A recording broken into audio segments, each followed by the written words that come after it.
Ja lítam vtáčkama, po záhrade si chozím. Stará kričí na mňa, že rýchlo vozím. Ja lítam vtáčkama, ale úzke fošne nemám. Nehrám sa už s hračkama a vím, kam ten písek dám. Ja v táčkach písek mám, ja vím, kam ho dám.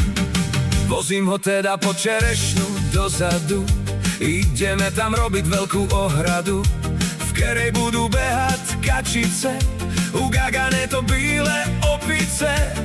Moja si chovať zmyslela, že nudziť by sa moc nescela, a tak som jej na to pristúpil a materiál som jej pokúpil. Aj v štrosi tam chce mať, nech sa páči, keď sa bude dať.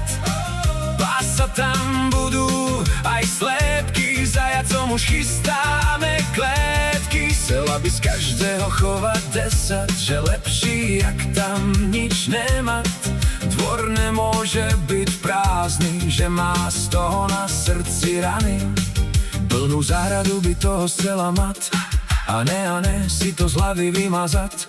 Že na čo nám bude prázdny dvor pre Kristove rany? Ona je tvor.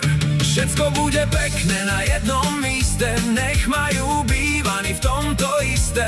Nech to aj my po ruke máme, však priestory na to dáme. Špekuluje tam dat aj morky, chovať chce aj vodné korky.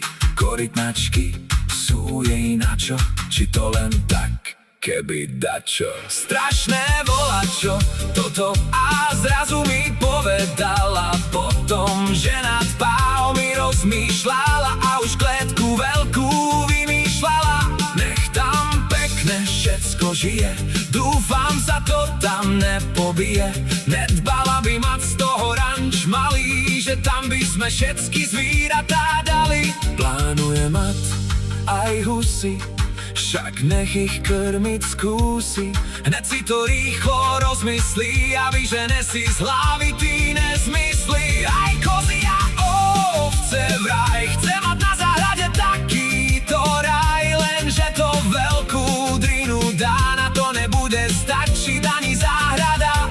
Ale lítam vtáčkama, už to mám aj ja pred očama.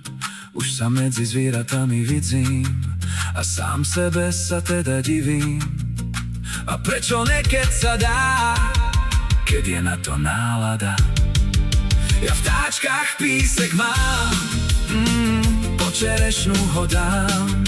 Stará mi ho nakladá, tak je dobrá nálada. Stará mi ho nakladá, tak je dobrá nálada.